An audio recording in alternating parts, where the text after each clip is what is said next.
Hello, my name is Yeva and I'm the host of Business Meeting. And today with us we have Fran. Hi. Hello, hi, thank you for having me today. Thank you for being here. And today we will be talking about politics, misogyny, and generational trauma. So stay tuned. Where's my toilet? So, because you were a shit parent, that's it. Could you tell me a little bit about what you do? Are you a content creator or how would you describe yourself? I would like to describe myself as a content creator, but let's be honest, I don't have enough of a following to actually have that label. Well, So, who knows, honestly? someday. Maybe. Hopefully. And how long have you been doing this?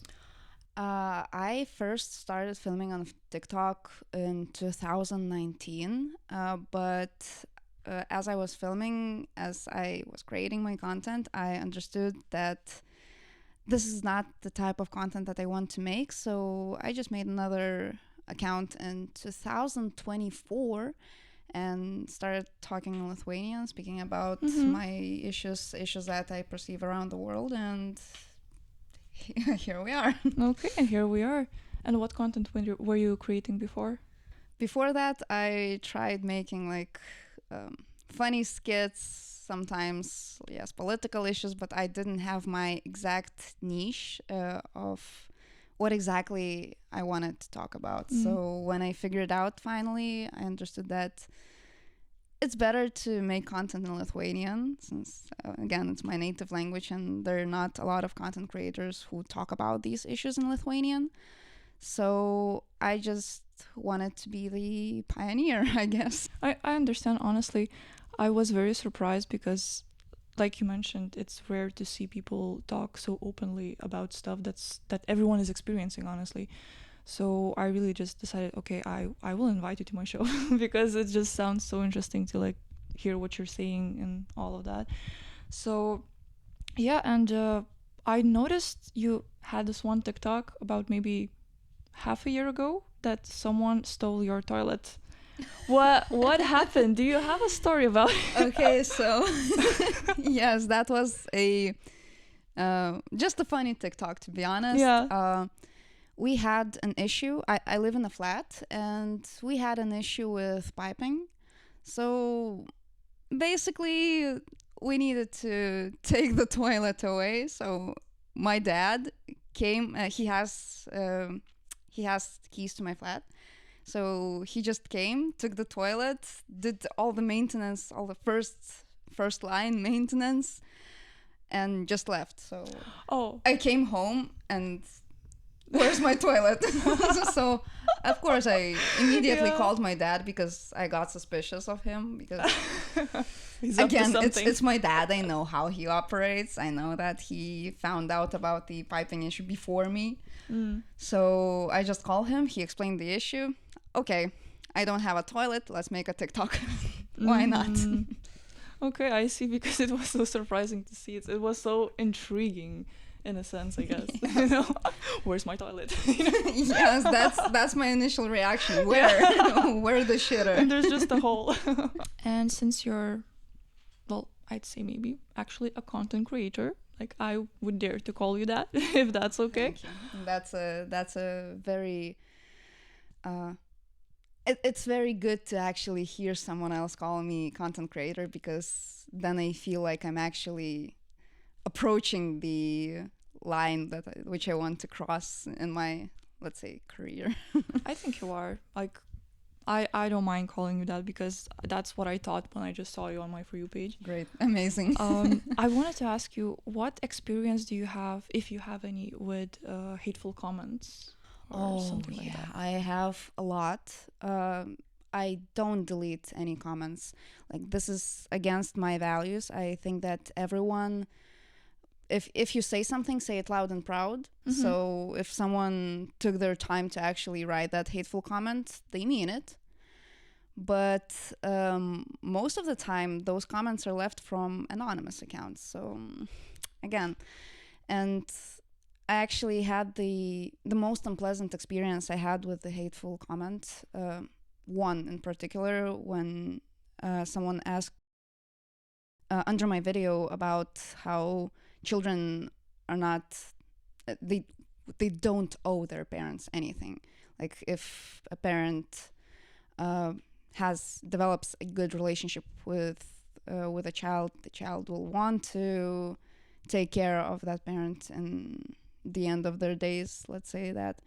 But someone commented like a very harsh comment about my parents, and I already mentioned in TikTok that my parents follow me on TikTok. And my dad, he does read comments sometimes. He might not be very truthful about it, but I know that he does from the way he talks.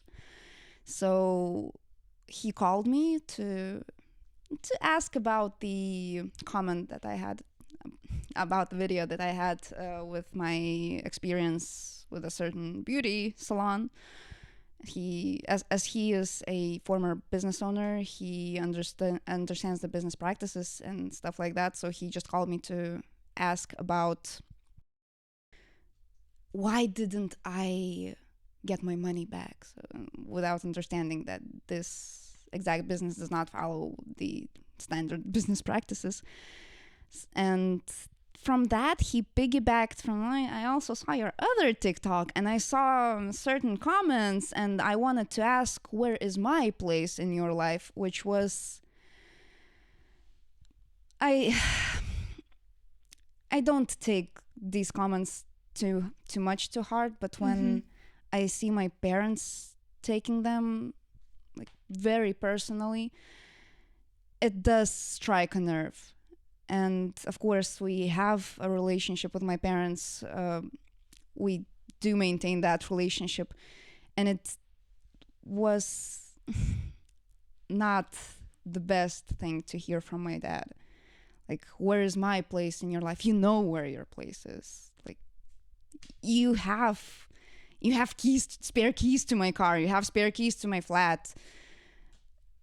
We talk on a regular basis. What the fuck do you mean, where is your place in my life? So yeah, it wasn't pleasant, like by far. I can imagine it feels like very heartbreaking in a way that like it impacts people around you too when it was sort of specifically directed at you, but somehow now it's not like only your problem in a Yes, sense. and that is the, let's be honest, I wasn't born yesterday. I know that the way I look affects how people perceive me.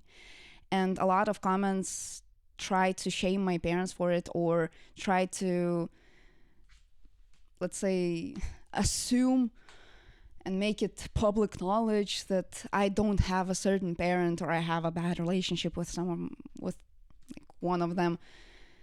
And it doesn't feel good, of course, but it does, it doesn't affect me anymore as it did when I first started, but it does affect my parents, especially my dad. I lack words to describe how exactly I feel about it because the feeling is, it almost feels like betrayal, although there is no betrayal to take place. That's very understandable because I just don't understand why would you even put your time into writing something about anything negative about a person. Like honestly, you're okay with taking this time from your day to make someone else's day worse, and it's just, you don't even know anything about that person's life. Why would you pretend that you do? Some people actually create fake accounts just to talk bullshit, you know? I just, I do not understand, like, is it like, what is the, why? Yeah, what You is the know, purpose of what's the it? purpose? Yeah. I did some research actually. All the research that I've seen concluded one thing, that they simply lack emotional intelligence. They have some stuff going on in their lives. Sometimes, most of the time, they just don't see exactly what is the problem in their life, or they see that and they don't want to admit it. So they try to take that anger on someone else. And usually it is like a content creator, some public personality, or just someone that is not directly responsible for the problem that they are actually having. It's usually like content creators or internet figures in general aren't people. Like they're Yeah, just yeah. someone, like an idea or something. They're not human. They don't have emotions or something. Yeah. It's crazy because they feel so available in a sense. Like you just write your opinion and leave it there because it's the internet. But people forget that everyone is human in a sense and everyone have their own lives, you know. So it's really crazy how it's such a simple concept for everyone, but it Yes. makes sense that, you know. Basically lack of empathy, that's all. Yeah. Also, in your content, you really touch a lot of political topics. I wanted to ask you why do you do so? Because a lot of people try to avoid these topics because it's like very negative, you know. Why don't That's you? the primary reason that I touch these topics, because a lot of people try to avoid them. And a lot of people I've met who seem to be very knowledgeable about the topic, very just overall just smart people, they simply told me they were apolitical because they don't like politics. They don't like all that stuff, getting into politics, like arguments and stuff like that. They don't like losing people in their lives because they voted for the party that we definitely don't agree with. And the thing is, politics and your stance on politics is a very big part of your personality. It also shows your moral compass. Mm-hmm. And when so many people try to avoid these topics, basically ignoring the moral background and the overall issue itself, it's it's how we get those laws like abortion bans, and it's just something that I think everyone should have in the back of their head. You cannot claim to be apolitical and claim to care about yourself, people around you, and stuff like that. So it's a very serious topic that a lot of people try to avoid, and that's the primary reason why I talk about them. Yeah, if you're like wishy-washy, you get wishy-washy results, you know. Yes, exactly. Yeah, in that sense, you build your own environment in a way. If you have an ability to change something, then you should really be knowledgeable about it, you know. Yes, totally, and that's why we have internet. Yeah. We have actual credible sources. We have politicians just plain out loud saying what their stance is, what their values are, and you have to take care about it. You have to care about it. You have to participate in these discussions, because that's something that directly affects your living and the livelihood of everyone around you. So this is a serious topic that shouldn't be avoided. Of course, and I've noticed that sometimes people are afraid to talk about it, but then as they watch some debates, as they engage in these conversations, they really change their minds. So when you talk about it, you really spread that awareness in a sense. And maybe some people were afraid to voice their opinions, but they're not after you've had this conversation, you know. So it's always important to really talk about it out loudly. At Yes, and least I it's think also so. important for those people who, as you mentioned, are afraid to talk about these topics, because a lot of times when you have certain political values or when you support a certain party, you feel alone. Like it's just something that some people need to hear to feel adequate, let's say. In the past, you weren't really avoiding any topics connected to relationships. Can you tell me more about it? Why do you think it's important to talk about it? Well, let's be honest, we live in a patriarchal society where a lot of men are a part of like blue red pilled content, all that manosphere. The recent documentary by Louis. I forgot his name, the surname, but it really depicts on how men are just way too privileged in all aspects, especially in the aspect of relationships, because now they have to be against women and like against a lot of the time relationships are not viewed as something you do together. It's you against her, let's say. And who actually benefits from that? Mediocre man. If when you look at how relationships actually work, you start noticing a trend with men just getting away with a lot of shit and women carrying the load. And this is so normalized that it's not even perceived as such. It's just, this is how relationship works.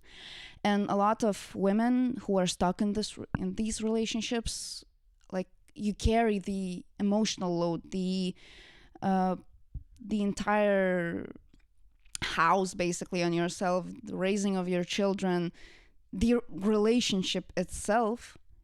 And the main reason why you are with this man is because, well, at least he doesn't beat me. Sorry, this is not how it's supposed to work. Like, and relationships are a luxury. We need to understand that relationship is not something that you must have. It's something that you can have if you want. But if you don't, it's okay. And if you don't find your person, that's also okay. Like, you don't have to just be with someone because, well, he doesn't do this, and that my ex did. So I guess this is okay. And a lot of women don't understand that we've been sold this great picture of forever happily ever after and stuff like that you absolutely must marry, you absolutely must have children, absolutely must have family, that a lot of women don't understand that this is not what you are supposed to have if you don't want to. Because, well, let's be honest, it's 21st century. It's optional right now. And women are not treated equally, maybe by law, yes, but not by societal standards. There is still a lot of pressure on unmarried women to marry, unmarried women to carry the load, on those who decided to stay child free to bear children, on those who decided to actually have children, to just nitpicking their parenting and stuff like that. It's exhausting. And the whole load falls on the woman.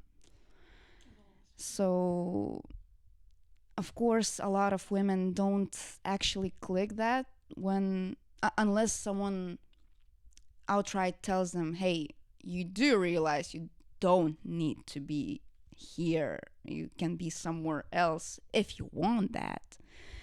And what I've also noticed is that there are a lot of women who upheld that patriarchal standards, and that also hurt men, whether we want to admit it or not. And we are hurting ourselves. Like it's like Pokemon. It hurt itself in its confusion. Just because you are confused, just because someone didn't outright tell you, just because you grew up on Disney princess shit, like waiting for Prince, I cannot do it myself, and there's always a man who is supposed to be near me. Just because we grew up with this fantasy doesn't mean we cannot just abandon it at some point because it doesn't work for us. Yeah, that is honestly so true, that everyone is sort of living in this fantasy because there are no better options. Like, the unknown is scary. You choose this because it feels safe, it feels known. Acceptable. It's acceptable. You grew up with this. The standards that were put on you, just, it feels comfortable in that sense because you don't know anything else besides that. Yes, and a lot of women who actually stay and upheld these patriarchal standards, they sacrifice their comfort for comfort of something that they already know. So it's basically, you need to be uncomfortable to stay comfortable because this is what you've learned. And that is not the way to go. And do you feel that the world is harsher like when you're a kid? Do you feel like Of course, yeah, that is besides any questions. Children are the most disadvantaged group of people. Children, when you're a child, you basically cannot do anything. You don't know anything, and most of the time, from what I've perceived, people who are supposed to be responsible for you, like fully responsible, have to teach you, have to like basically lead you by the hand, are your first bullies, yeah, your most rabid haters, and in in more in more cases than I would care to admit, parents are not just awful, they are exploitative, abusive, and just overall awful, awful people who cannot be like that in their day-to-day life, so they create a new life so they can ruin it just to feel something, I guess. I don't know. I could never understand those people. Like, how can you create something, create life, create someone, and not treat them like a person? You just treat them like an extension of you that owes you everything and you don't owe anything. And abuse sometimes goes to such great lengths, and a lot of times it just goes unnoticed, or it's just normalized. And I, even now when I'm talking about it, the first thing that comes to my mind is that 4-year-old kid, Matas, who was beaten to death by his stepfather while mother knew everything and failed to protect him. Like, again, women upholding patriarchy. You picked an awful man instead of picking your child.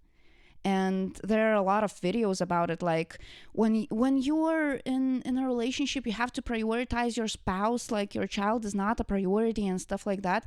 And I make sure to always comment on them because, again, if you don't call out bullshit, bullshit continues. And so many people are on the side of that claim that you always have to prioritize your spouse. Of course, you have to prioritize your spouse.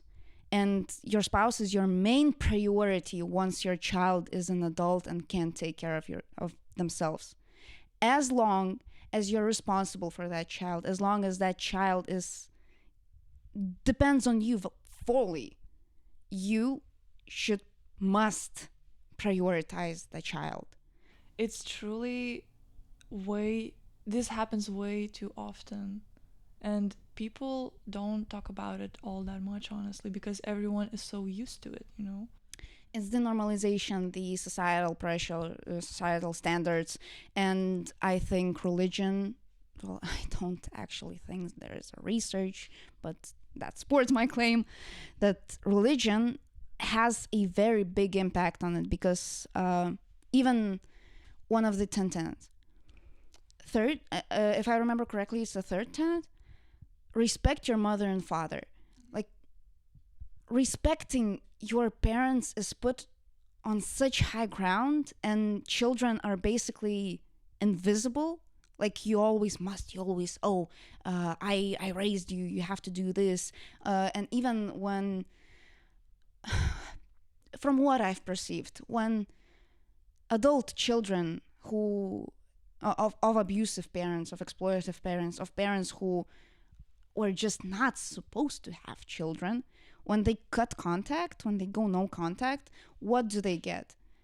They get, oh, they're your parents, you must forgive them, you must forgive and forget, you never get another parent. Thank God. I hope they don't, because if you had a parent like that, you no. Just you would rather be without a parent.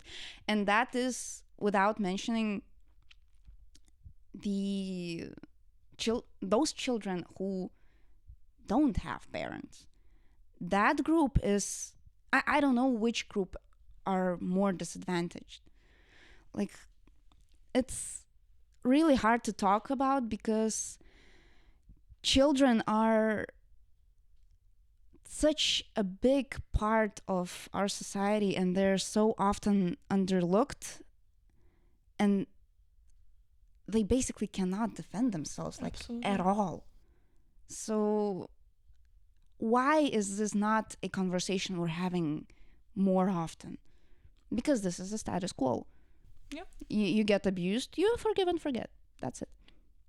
And a lot of parents who were abusive when their children were little, and they understand once the child grows up, got contact, they understand that this is something I was not supposed to do. But majority of those, they don't admit it. They don't admit it. They try for manipulating you and gaslighting you into that never happened. Of course. And I know we cannot just take time back. We cannot travel back in time. You cannot become a good parent all of a sudden. If you were a shit parent the whole life of your child. But at least admitting to that and being open about it, apologizing, trying to maintain that good relationship, trying to create that good relationship that you failed to create as a parent, which was your direct responsibility. It's something that they just tend to brush off. Because, well, I can't fix it anymore. You can't, but you keep doing shit. And that's the main problem. Now you're gaslighting your adult child into thinking that this never happened. No, I don't understand how it's okay with you that it's your child. How, like, you Exactly. wouldn't do that to someone else on the street, but you would do that to your kid. And that's the main reason why they even do that to their child, because they cannot act like that in their day-to-day life. It just, if you're an awful person and you have to maintain faces, you can come back and beat your kid. And a lot of those parents who are now have adult children try to silence other adult children who speak up about it, or other like content creators, like even me. You can go to my comments and it's like, I understand that you're frustrated. I really do. I understand how it must feel to a parent when their child cuts them off and it seems to them that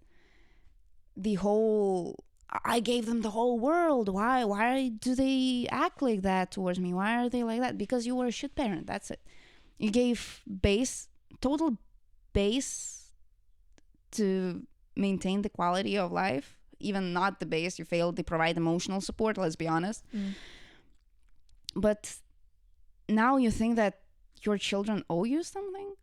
They abused their children and now somehow they think they have the ground to be the victim. Yeah. You don't. Just shut the fuck up. No sympathy for them. I don't understand. Why is it even up for a debate? It shouldn't be, but it is. I can get that it's scary to admit something, that you did something so horrible, but just, oh my god, just be normal. Yeah, just be a normal human being. It's just not that difficult. I just don't understand how would you still choose that wrong route that you've chosen before, over and over and over again, when you while understanding that you chose it wrong. Like, yes. And it's part of the societal standard that if you go one route, you have to maintain that route. So that's also a part of why it's so hard to just admit that you were wrong. But these parents, they're a different breed. a lot of their talking points, when you provide them evidence, when you provide them sources and stuff, when you just tell them that, hey, abuse is wrong, their stance is, well, you don't have children. You don't know if I have children. How could they even begin to like get out of this hole that they've created themselves, you know, in that sense, because you're so scared of that concept that you fucked up this badly, you know. Yeah, basically dug yourself a grave and kept digging. Exactly. Okay. Exactly. Good. Don't complain when you actually start getting sand thrown at you. You are in the grave. You made this yourself. You made your bed. Yeah. And how much do you think that our childhood impacts us? Actually, a lot. Actually, I think that childhood is the main source of your moral views and just overall belief system. But the thing is, it really depends on what you decide to do with it. So a lot of people, like Alice Miller says, if you read any of the Alice Miller's books, she claims that everything that you do, from crime to basically how you brush your teeth, it all is affected by your childhood. So with what I agree with, but it really depends on your experiences afterwards. There, from my perception, there are two kinds of people: those who think that they suffered and they can make others suffer because they're justified now, and those who suffered and make it the point of their life to not make anyone else suffer like they did. And it's really affected not only by your experiences when you were a child, but also from those experiences. Well, I'm trying to find the word, but let's say if you were abused by your parents and you have a good teacher who is on your side, was supportive, and just overall was your safe space, you're more inclined to become a better person, to use those experiences as a point of which you don't want to reach. So I would say that, from also what I've read, from what I've perceived, that childhood is the most valuable time of your life to form opinions and morals. And also, as Besser van der Kolk, I'm sorry if I botched the name, I don't know how it's pronounced, but he also claimed that it is it alters your brain, like physically, not only chemistry, but physically. And you can actually see who was abused as a child by brain scans. Wow. And I'm not claiming anything. I'm not an expert. I'm just repeating what I've read from the expert opinions. I feel like this is a very important notice to make, because even when you give all of the research material, all of the resources, you still receive comments on, oh, so you're an expert now. There are sources, there are experts. The difference between me and you is that I can't read. Yeah. That's it.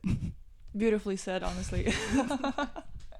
I've read about a lot of studies where people actually, you have scans of your brain, you know, and you can see how it's different from, I don't know, normal person, or however you would call it, a person who doesn't have this these mental health problems, or just doesn't have this illness in general. And it's crazy because you can't see it on the outside, but it's so important. Like, it messes up something so much, those traumatic experiences, or just anything in your childhood. Like, honestly, I feel like when you're a kid, like, your experiences are the blueprint of you, in a sense, totally. You know. So it's crazy. I generally try to give myself so much time and patience nowadays, because I just remember that, okay, but you've been through this, or you've had this, and now you're thinking this way because, well, it was out of your hands, you know. Exactly, and Yeah. all of your experience is valid. Yeah. That's what we tend to forget. Like, we tend to minimize ourselves, also because of societal standards, also because of how abusive parents tend to manipulate and gaslight you, also because you get blamed basically for what you've been through. Yeah. And that is awful. That needs to change, but I've lost all hope that it even has a chance to change during my lifetime. So at least I can talk to the masses now. That's the least I can do. At least you can hope, you know. Yes, at least we can hope. At least we can make our little have our little impact on how things are working. It's little, but it's something. It's something. It's something. It still exists, you know. Yeah, it's there. Yeah. And people also tend to minimize your health, your mental health, your experiences by saying it's all in your head. To which, yes, where the fuck else would it be? It's a mental illness. It's in the brain. But it's real. Yes, it is real. It's all in your head. And my head is a concept? No, my head is here. It's here. What? Why are you talking? Just, oh, I don't see it, then it doesn't exist, you know. Yeah, exactly. You don't see it? Okay. If you pay for the neurologist visit, let's go. Yeah. You'll see it. Exactly. Fucking brain scan. And just, since when are we solving the problems by just ignoring them, you know? Since when? Since forever. Since forever. Exactly. But But when this does has to it, change. yeah, Of course. yeah, when does it ever help in any way, you know? When does it solve the problem? Never. It doesn't, but it's comfortable. Again, Yeah. people are just living in their discomfort because they're used to it. Because change is scary. That's it. And do you think that older generations of women, and maybe not only women, will wake up from this internalized misogyny ever? If we're talking about older generations, specifically in former USSR nations, let's be honest, let's be real, there's no hope. Like, as a collective, no hope at all. Um, Individuals, of course, a lot of them are waking up, and I do talk to a lot of different kinds of people, and a lot of women, divorced women, married women, widowed women, just all kinds of women are giving me the same advice of not marrying. Of course, they automatically assume that I'm not married. But it's always just don't get married because your life will end after that. But that's the thing. You are used to that generation of men. Right now, a lot of men are amazing. I talk to a lot of men. I have a lot of male friends. My best friend is a man. Just there are men who are adequate, let's say. But we can't ignore that those who are not adequate, they're far worse than the older generations. Like, there has been a recent study that Gen Z men, like a third of Gen Z men, are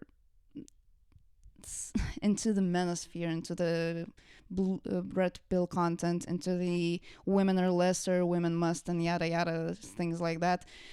You can actually check the research. It's when I started reading it, it's all self-reported. A lot of them, and the anonymity was not promised. Like, they were not anonymous. This was all self-reported. A lot of them claimed to have raped someone without actually talking about it like it's rape, because coercion apparently is not rape. because she was wearing this and that, so it's not rape. So I do believe that this reported study is way minimized because, again, there was no promise of anonymity. If it was an anonymous research, I believe that we would get far worse results. But here's that. There are the good men exist, and they often are pushed to the side, called simps and stuff like that. Just you respect women, you don't treat them as an object, simp, just shamed to into the patriarchal borders that they live by. And those who are bad are worse than we could imagine. And you cannot say that it's some man, it's not all man, it's all man. As long as you don't call out your homies for misogynistic jokes, as far as you claim that your friend is not a rapist because it's all alleged and stuff like that. It's as long as you let them live without actually being the perpetrator, you're one of them. You allow this to happen. And let's be honest, blue pilled. Why do I want to say blue pilled? The red pilled man, they will not listen to women. The latest documentary about the manosphere actually proves it, because a man took women's talking points that we've been talking about for years, and then men are like, oh my god, yes, he has a point. No fucking shit, he has a point. He piggybacked off other women. Like, it's been there throughout history, men piggybacking off of women, but in this exact case, it's even more awful. Just overall, these men don't listen to women. And that's it for this episode. Thanks for watching. Hope you enjoyed it. And thank you for being here again. It was a very enjoyable conversation. Thank you too. I also enjoyed it a lot, and I hope this is not the last time I'm here. I really hope so too, because I really enjoyed this. If you want to be our guest, the contacts are in the description, and see you next time. Bye.